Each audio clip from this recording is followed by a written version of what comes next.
Olá, professora Mariana, professora de Sociologia e Filosofia, dando continuidade aos nossos estudos de Sociologia. Hoje nós vamos ver o autor Max Weber.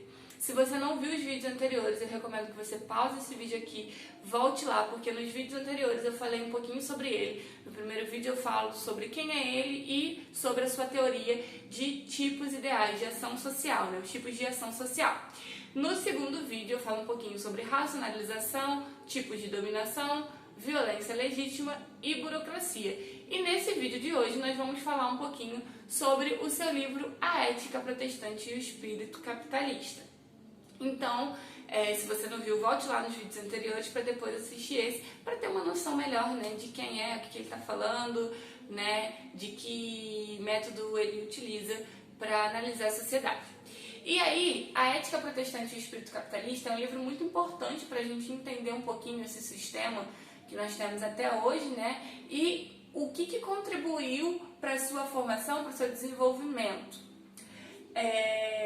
Como que a ética ela propicia condições específicas para o capitalismo, como que essa ética protestante acaba contribuindo para o sistema capitalista.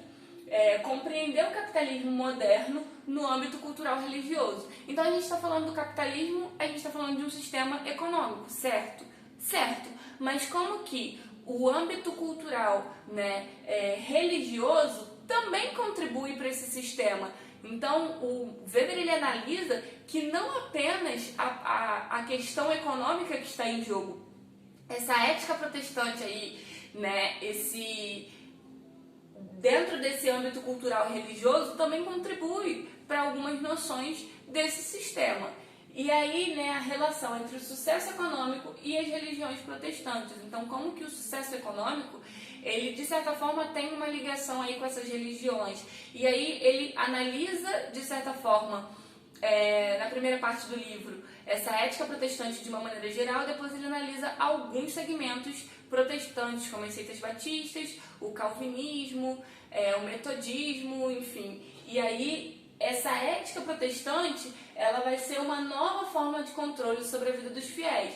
A gente teve lá na filosofia medieval, caso você não tenha visto o vídeo, é só voltar lá na playlist de filosofia para assistir, que a religião que dominava o pensamento, a educação, enfim, as formas de se pensar, era a religião católica. E aí a gente tem agora a religião protestante, que vai ter uma visão social, cultural, religiosa, diferente da religião católica e que vai influenciar de uma forma diferente na vida de seus fiéis, dos seus cristãos. Então, como que essa nova ética protestante vai ser uma nova forma de controle sobre a vida dessas pessoas, diferente da forma que se dava a religião católica.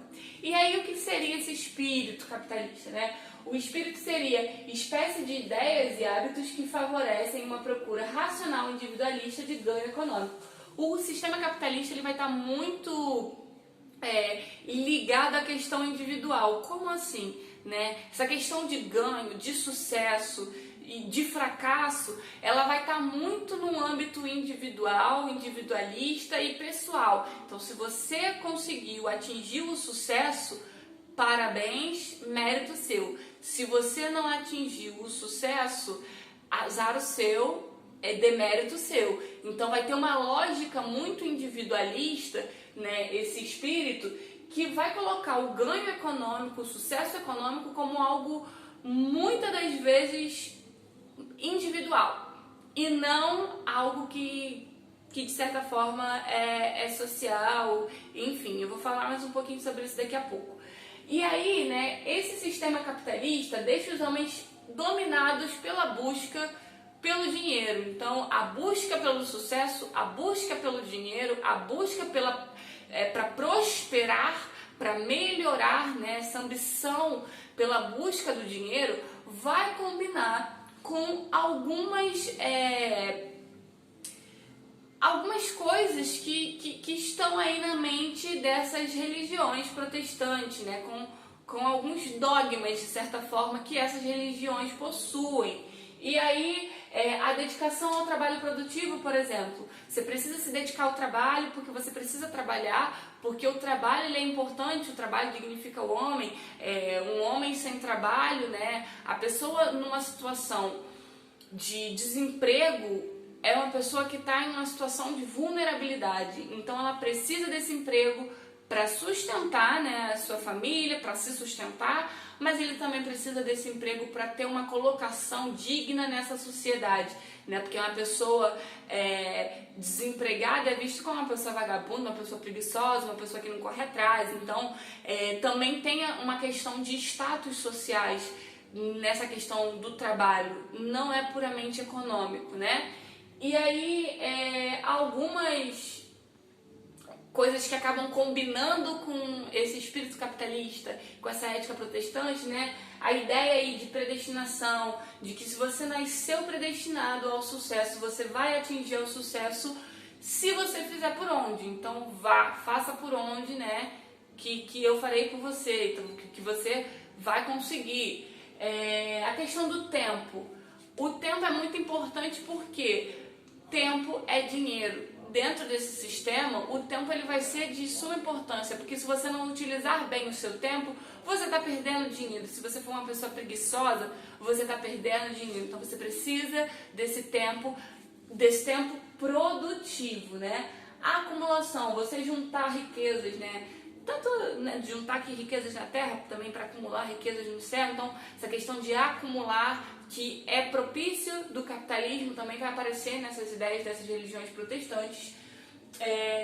Trabalho acima da diversão.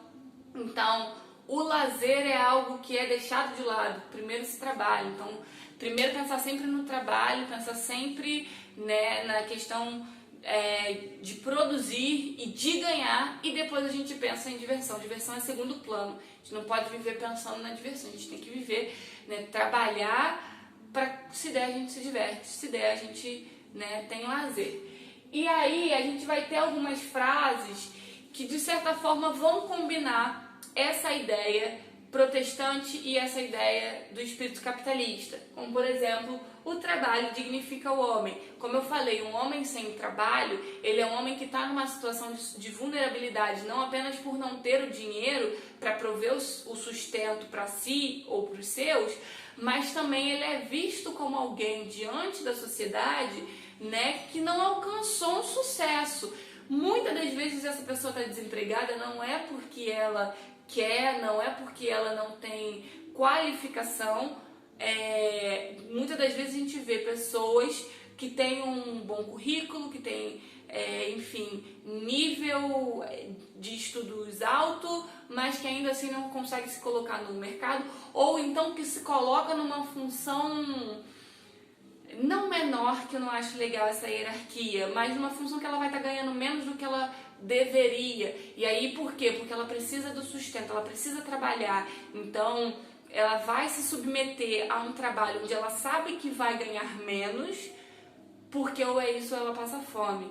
E aí, se a gente coloca isso num nível muito pessoal, eu acho muito problemático, porque a gente não leva em conta que esse sucesso não depende apenas da pessoa. Você pode estudar, você pode se formar, fazer mestrado, doutorado, se não abrir o concurso, se não abrir aquela vaga, se não abrir o emprego certo para a tua qualificação, você não vai conseguir o emprego. Isso quer dizer que você não é inteligente, que você não é o bom bastante? Não, muitas vezes você é muito inteligente, é bom o bastante, mas o mercado não tem espaço para você. Então você colocar, né, que o sucesso ele é puramente individual, levar para esse âmbito, o fracasso também é individual. E aí o fracasso para a pessoa que está sem o trabalho, ela vai se sentir de certa forma indigna porque não consegue prover o sustento, porque não consegue o dinheiro para sobreviver e porque não é vista com bons olhos a sociedade, né? Vista como um vagabundo, um preguiçoso, alguém que não tenta, que não se esforçou o suficiente, né? Que não chegou lá porque não quis. E muitas das vezes não é isso. E aí tempo é dinheiro, né? Você perder tempo é você perder dinheiro. Então você precisa empregar bem o seu tempo para você ganhar dinheiro, para você acumular. A preguiça anda tão devagar que a pobreza facilmente a alcança. Essa frase e a seguir é de Benjamin Franklin, e aí acaba parecendo que a preguiça ela é algo que o fracasso é algo que vem só da preguiça. Eu sou preguiçoso, então realmente não vou conseguir sucesso. Não, você pode ser batalhador, você pode ser estudioso, mas como eu falei o exemplo, se você não consegue uma colocação no mercado, se não abre aquela vaga específica para você, se você não consegue aquele emprego que você é qualificado, não quer dizer que o problema está apenas em você. Às vezes é algo estrutural. A gente está passando por uma pandemia que muita gente perdeu seu emprego. Muitos bons trabalhadores perderam seu emprego. Perderam porque eram ruins, perderam porque, enfim, eram preguiçosos. Não, muitas das vezes perderam porque a gente está passando por um momento de crise e a crise reajusta o mercado de acordo com suas necessidades e não com as nossas necessidades. A nossa necessidade é trabalhar, se sustentar, a necessidade do mercado é lucrar, e aí às vezes você continuar ali no seu emprego não vai dar lucro para esse mercado, e esse mercado vai te colocar para escanteio, ainda que você precise sobreviver, precise pagar suas contas, né? Então, colocar essa coisa da preguiça, do sucesso ou do fracasso no âmbito muito individual, pra mim, na minha visão, é algo que acaba sendo cruel, porque nem tudo gira em torno do nosso umbigo, nem tudo a gente tem controle sobre, né? E aí, a outra frase, cedo na cama, cedo no batente, faz o homem saudável, próspero e inteligente. Aquela velha frase, né, que se milionário fosse quem acordasse cedo, os padeiros seriam milionários, né, porque padeiro é quem acorda mais cedo do que a gente, porque é quem vai fazer o pão, né, pra gente, quem faz o pão do padeiro, né. E aí, assim, muitas das vezes o trabalhador que acorda cedo e que pega no batente mesmo, é o trabalhador que menos recebe, é o trabalhador que acorda mais cedo que o patrão, porque ele pega 2 horas de trânsito para chegar ao trabalho, é o trabalhador que não necessariamente vai estar saudável, porque tem um desgaste emocional, um desgaste corporal de pegar um trem, um metrô, um ônibus lotado. Então, assim, acaba que essa lógica muito individualista muitas das vezes é cruel, mais ainda com as classes que trabalham mais e que muitas das vezes não tem um reconhecimento tanto financeiro quanto de profissão digno, né? E é tratado muitas vezes jogado para escanteio na primeira crise, na primeira oportunidade de se livrar para se ter mais lucro, é aquela pessoa que é empurrada ali do mercado. Então é interessante que Weber ele consegue fazer esse contraponto desse âmbito cultural religioso com o âmbito econômico e como que algumas ideias desses dois âmbitos se coincidem e que inclusive países de ordem protestantes se desenvolveram mais do que países de ordem católica, né? Países com essa ordem, com essa ética protestante, com esses ideais de acumulação, de tempo, de predestinação, enfim, de lucro, de ganhos, numa ótica muito individual, se desenvolveram melhor, como, por exemplo, a Inglaterra, né? Se a gente for fazer um contraponto aí com Portugal, por exemplo. E, enfim, qualquer dúvida, sugestão, os comentários ou críticas, os comentários estão aí para isso. Curta esse vídeo se você gostou, compartilhe com seus amigos para esse vídeo chegar a mais pessoas, se inscreva no canal e ative o sininho para receber as notificações, me acompanha lá no Instagram, @amarianacoelho, eu faço lá um quadro sobre filosofia e sociologia no dia a dia e na descrição também tem o link do PicPay, caso você queira e possa doar qualquer quantia para ajudar o canal a crescer. Então compartilhe esse vídeo, curte e até a próxima. Beijo!